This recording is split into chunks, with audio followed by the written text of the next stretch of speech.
आइए दोस्तों जानते हैं झारखंड की मुख्य और सिलेक्टेड खबरों को मात्र 10 मिनट में। लेकिन उससे पहले हमारे चैनल को सब्सक्राइब नहीं किए हैं तो सब्सक्राइब कर लें।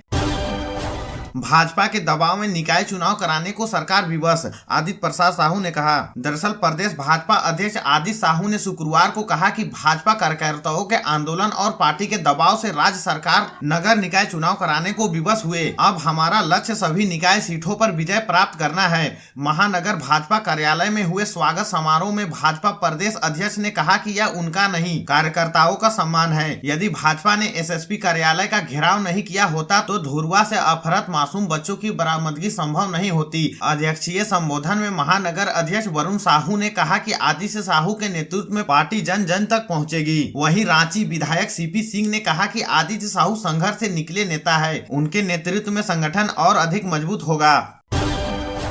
भाजपा प्रदेश अध्यक्ष एवं नेता प्रतिपक्ष बाबूलाल मरांडी ने कहा है कि राज्य सरकार आपदा या कष्ट देखकर नहीं बल्कि राजनीतिक फायदा देखकर मुआवजा तय करती है। इसी कारण कड़ाके की ठंड में बेघर हुए परिवारों की तरफ सरकार की नजर नहीं जाती। बाबूलाल मरांडी ने कहा है कि रिम्स की भूमि पर अतिक्रमण हटाया गया, जिन लोगों के घर तोड़े गए सरकार को छोड़कर उनकी पीड़ा सबको दिखी। इन लोगों को मुआवजा तो दूर सांत्वना देने तक कोई नहीं पहुँचा। उन्होंने कहा कि पेशा कानून हो या फिर रिम्स की अतिक्रमण का मामला, हर छोटे से लेकर बड़े फैसले तक कार्रवाई को सुचारू करने के लिए लोगों को हाईकोर्ट का सहारा लेना पड़ता है। अगली खबर मौसम से है। झारखंड के 6 जिलों में आज शीतलहर, कल से तापमान में 3 से 5 डिग्री तक बढ़ोतरी, फरवरी में मिलेगी ठंड से राहत। दरअसल पश्चिमी विक्षोभ के असर से झारखंड के कई हिस्सों में ठंड का प्रकोप अभी बरकरार है। मौसम विज्ञान केंद्र रांची ने आज राज्य के 6 जिलों में शीतलहर चलने की संभावना जताई है। इनमें बोकारो, रामगढ़, गुमला, खूंटी, सिमडेगा और पश्चिमी सिंहभूम शामिल है। मौसम विभाग के अनुसार इन जिलों में सुबह से ठंडी हवाओं का असर रहेगा। ठंड का यह प्रभाव अगले कुछ दिनों तक देखने को मिलेगा। शुक्रवार को प्रदेश के अलग अलग जिलों में कोहरा छाया रहेगा, जबकि आज की सुबह कई इलाकों में घना कोहरा देखने को मिला। मौसम शुष्क रहने के कारण ठंड का असर और तेज महसूस किया गया। विशेषज्ञों का कहना है कि ठंडी हवाओं के कारण लोगों को सुबह और रात के समय अधिक सतर्क रहने की जरूरत है।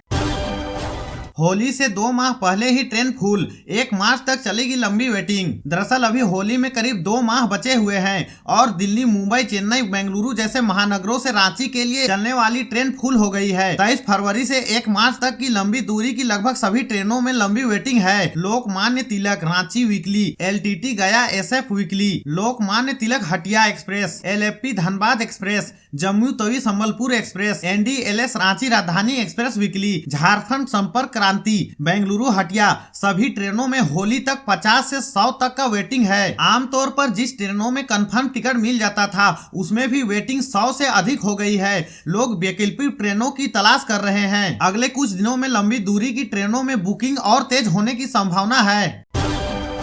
सीएम हेमंत सोरेन 23 को ऑक्सफोर्ड यूनिवर्सिटी के पॉलिटेक्निक स्कूल ऑफ गवर्नमेंट में देंगे व्याख्यान। दरअसल सीएम हेमंत सोरेन 23 जनवरी को ऑक्सफोर्ड यूनिवर्सिटी के पॉलिटेक्निक स्कूल ऑफ गवर्नमेंट में व्याख्यान देंगे। इस दौरान वे आदिवासी बहुल क्षेत्रों में टिकाऊ विकास के अनुभवों और चुनौतियों पर बात रखेंगे। मुख्यमंत्री संसाधन समृद्ध राज्यों में टिकाऊ और हरित औद्योगिकरण, खनिज आधारित उद्योग व समावेशी विकास को आगे बढ़ाने के मॉडल पर विचार साझा करेंगे। वही चर्चा का आधार प्रकृति के साथ सामंजस्यता पूर्ण विकास रहेगा, जिसे झारखंड के विकास मॉडल की वैश्विक प्रस्तुति के रूप में देखा जा रहा है।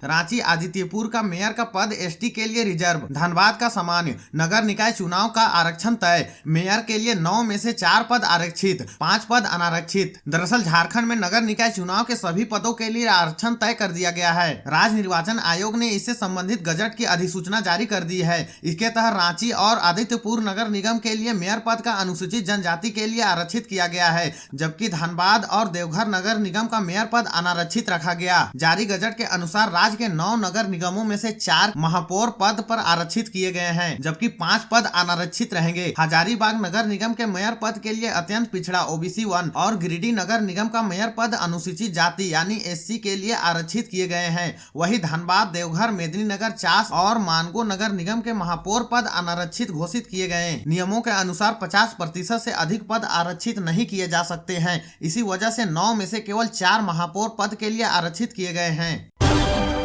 रिम्स में हाथों हाथ मिलेगा जन्म मृत्यु प्रमाण पत्र, प्रबंधन ने शुरू की तैयारी। दरअसल रिम्स में इलाज के दौरान जिन मरीजों की मौत हो जाती है उनके परिजनों को मृत्यु प्रमाण पत्र के लिए और जिन बच्चों का जन्म रिम्स में होता है उनके अभिभावकों को जन्म प्रमाण पत्र के लिए बार बार चक्कर नहीं लगाने पड़ेंगे। अब तक आवेदन स्थिति की जानकारी और अनंत प्रमाण पत्र प्राप्त करने के लिए 15 से 30 दिन का समय लग जाता था, जिससे खासकर दूर दराज से आए लोगों को भारी परेशानी होती थी। रिम्स प्रबंधन ने अब व्यवस्था में सुधार करते हुए जन्म मृत्यु प्रमाण पत्र आवेदन के बाद कुछ ही घंटों के भीतर उपलब्ध कराना शुरू कर दिया है। इसके तहत आवेदन देने के बाद अधिकतम 2 से 3 घंटे में प्रमाण पत्र परिजनों को सौंप दिया जाएगा। प्रबंधन ने जानकारी दी है कि यदि किसी मरीज की मौत रात में रिम्स में हो जाती है तो उस स्थिति में प्रमाण पत्र अगली सुबह उपलब्ध कराया जाएगा। बजट में जनता दे सकती है सुझाव, सिर्फ योजनाओं से नहीं जन भागीदारी से रखी जाती है मजबूत राज्य की नींव, हेमंत सोरेन। दरअसल मुख्यमंत्री हेमंत सोरेन ने शुक्रवार को झारखंड मंत्रालय में वित्तीय वर्ष 2026-27 के बजट को लेकर विशेषज्ञ और आम जनता के सुझाव प्राप्त करने के लिए अव्वा दिसुम बजट पोर्टल तथा मोबाइल ऐप का शुभारंभ किया। इस अवसर पर मुख्यमंत्री हेमंत सोरेन ने कहा कि एक मजबूत राज्य की नींव सिर्फ योजनाओं से नहीं बल्कि जन भागीदारी से रखी जाती है। इसी विश्वास के साथ राज्य सरकार आम जनता की सहभागिता से राज्य में समावेशी बजट लागू करने की दिशा में प्रयास कर रही है। उक्त पोर्टल ऐप के माध्यम से विशेष व आम जनता 17 जनवरी तक झारखंड राज्य के बजट के गठन को लेकर अपना सुझाव दे सकता है। उन्होंने अधिकारियों को निर्देश दिया है कि वित्तीय वर्ष 2027-28 के बजट के लिए पोर्टल के माध्यम से आम जनता से सुझाव प्राप्त करने की कार्रवाई 15 नवंबर 2026 से प्रारंभ की जाए ताकि सुदूर क्षेत्रों से जन भागीदारी सुनिश्चित हो सके। कैबिनेट में हुई बैठक, राज्य कर्मियों को इलाज के लिए मिलेंगे 5 लाख रुपए एडवांस, 13 बड़े अस्पतालों में होगा इलाज। दरअसल हेमंत सोरेन ने राज्य कर्मियों के लिए संशोधित स्वास्थ्य बीमा योजना को मंजूरी दे दी है। इसके तहत अब सरकारी कर्मचारियों को उनके आश्रित इलाज के लिए अधिकतम 5 लाख रुपए तक एडवांस ले सकेंगे। विधायकों और पूर्व विधायकों के लिए यह योजना ऐच्छिक रखी गई है। वे चाहे तो नई स्वास्थ्य बीमा योजना का लाभ ले सकते हैं या फिर पहले से लागू पुरानी योजना को जारी रख सकते हैं। यह निर्णय शुक्रवार को राज्य मंत्री परिषद की बैठक में लिया गया। मुख्यमंत्री हेमंत सोरेन की अध्यक्षता में हुई बैठक में 30 प्रस्तावों को स्वीकृति दी गई। कैबिनेट की अपर मुख्य सचिव वंदना डाडेल ने बताया कि विधानसभा का बजट सत्र 18 फरवरी से 19 मार्च तक चलेगा। स्वास्थ्य बीमा योजना के तहत देश के 13 नामी अस्पतालों को सूचीबद्ध किया गया है जहां राज्य कर्मी इलाज करा सकेंगे। राशन कार्ड धारकों को सस्ता एलपीजी और उज्ज्वला योजना में सब्सिडी मिल सकती है। दरअसल राष्ट्रीय खाद्य सुरक्षा अधिनियम के लाभार्थियों को गरीबी रेखा से नीचे यानी बीपीएल के परिवारों को 450 में गैस सिलेंडर मिल सकता है, जो एक नई पहल है। वहीं प्रधानमंत्री उज्ज्वला योजना के लाभार्थियों को 300 प्रति सिलेंडर की सब्सिडी जारी है, लेकिन ई-केवाईसी नहीं कराने पर सब्सिडी बंद होने का खतरा है। डिलीवरी में पारदर्शिता के लिए लागू मोबाइल ओटीपी सिस्टम कुछ ग्राहकों के लिए परेशानी का कारण बन रहा है, जिस पर समाधान के लिए कुछ काम चल रहा है। सरकार का लक्ष्य है कि एलपीजी कवरेज बढ़े और प्रदूषण कम हो, जिसके लिए उज्ज्वला योजना का विस्तार जारी है। भविष्य में बायो एलपीजी और नवीकरणीय गैसों का उपयोग भी बढ़ सकता है, जो पारंपरिक एलपीजी की जगह ले सकता है।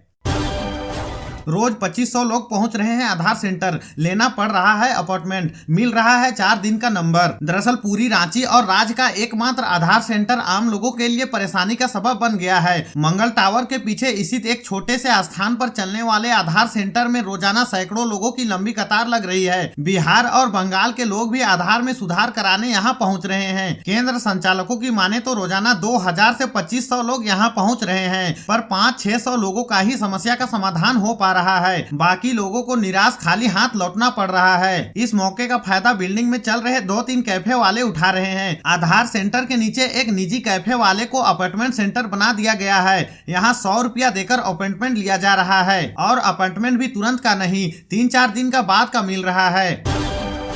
हाई कोर्ट ने झारखंड सरकार के फैसले को रद्द किया। नेट चार्ज पर नहीं लगा सकते इलेक्ट्रिसिटी ड्यूटी, उपभोक्ता के पैसे समायोजित करें। दरअसल झारखंड हाई कोर्ट ने बिजली बिल में नेट चार्ज पर इलेक्ट्रिसिटी ड्यूटी लगाने के सरकार के फैसले को रद्द कर दिया है। चीफ जस्टिस तरलोक सिंह चौहान और जस्टिस राजेश शंकर की खंडपीठ ने सरकार के उस फैसले को असंवैधानिक करार दिया, जिसमें इलेक्ट्रिसिटी ड्यूटी नेट चार्ज के आधार पर लेने का निर्णय लिया गया था। हाई कोर्ट ने अपने आदेश में स्पष्ट कहा कि बिजली ड्यूटी के आधार पर यूनिट है, ना कि नेट चार्ज पर। इससे हटकर बनाई गई व्यवस्था संविधान के अनुच्छेद 265 के विपरीत है। जेपीएससी ने जारी किया प्रतियोगिता परीक्षाओं का कैलेंडर। 6 माह में 28 नियुक्ति परीक्षाएं। सिविल सेवा पीटी 8 मार्च को, जेट 29 मार्च को। दरअसल झारखंड लोक सेवा आयोग जेपीएससी ने 28 प्रतियोगिता परीक्षाओं का कैलेंडर जारी कर दिया है। इसके मुताबिक संयुक्त सिविल सेवा प्रारंभिक परीक्षा 8 मार्च को होगी, जिसका रिजल्ट अप्रैल में आने की उम्मीद है। फिर मुख्य परीक्षा 2 से 4 मई तक होगी। मई के अंतिम सप्ताह में रिजल्ट जारी करने का लक्ष्य रखा गया है। 16 से 19 जून तक इंटरव्यू होगा।